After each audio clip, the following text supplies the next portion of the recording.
आज मेरे सामने जो देश के नौजवान बैठे उनमें हम देश का भविष्य ढूंढते हैं। मैं देखना चाहता हूं कि हमारे देश के नौजवान देश के बारे में क्या सोचते हैं, क्या चाहते हैं और हमारे देश के बारे में क्या समझ रखते हैं।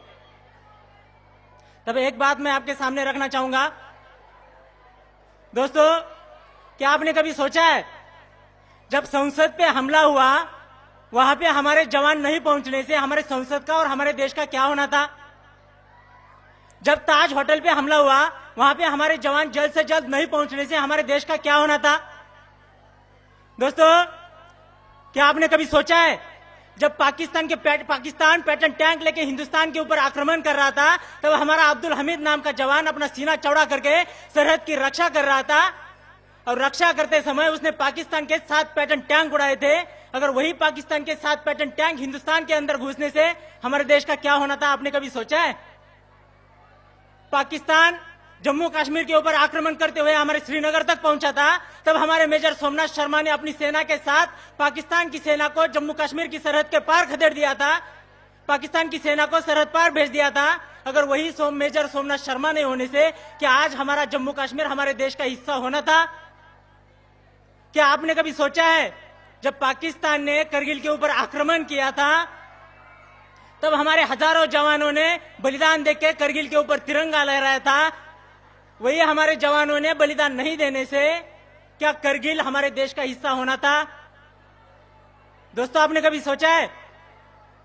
तब उनके सम्मान में मैं 2 पंक्ति रखना चाहता हूं, 2 पंक्ति कहना चाहता हूं और आपका हौसला तय करेगा, आपका हौसला तय करेगा मैं आगे की बात आपके सामने रखूं या नहीं रखूं।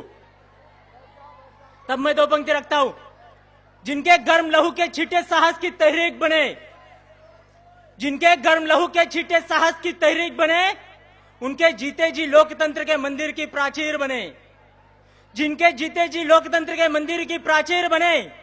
और आज जवानों की कुर्बानी ने भारत का मान रखा, अपनी लाशें बिछा दी उन्होंने, ऊपर हिंदुस्तान रखा।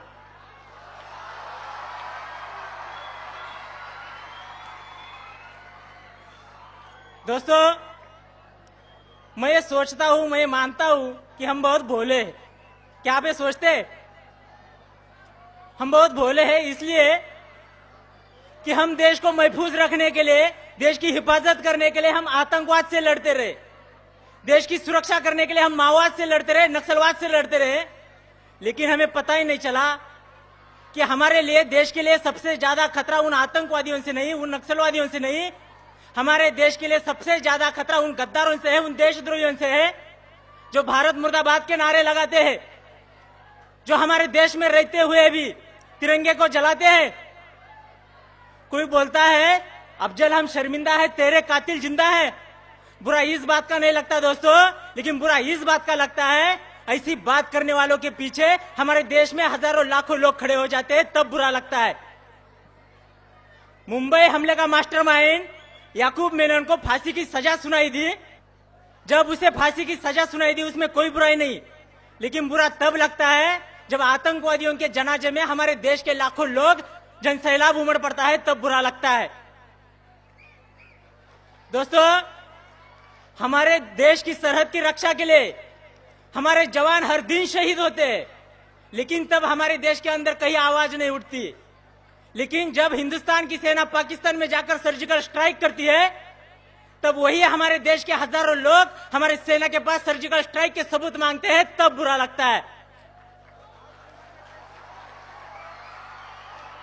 दोस्तों, संसद हमले का मास्टरमाइंड अफजल गुरु को फांसी की सजा दी जाती है, उसमें कोई बुराई नहीं, कोई दो राय नहीं, लेकिन बुरा तब लगता है जब हमारे देश में उसके लिए शोक मनाया जाता है, जम्मू कश्मीर में उसके लिए बंद पुकारा जाता है और जेएनयू यूनिवर्सिटी में उसके लिए श्रद्धांजलि दी जाती है, तब बुरा लगता है।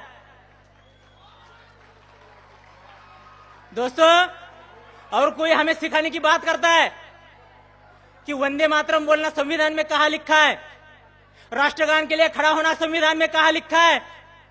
उनको मैं बताना चाहता हूं, संविधान में चड्डी पहनना कहां लिखा है? फिर भी तो आप पहनते हो। कोई बोलता है हम भारत माता की जय नहीं बोलेंगे, मैं उनको चेतावनी देना चाहता हूं, अगर इस देश में रहना होगा भारत माता की जय कहना होगा।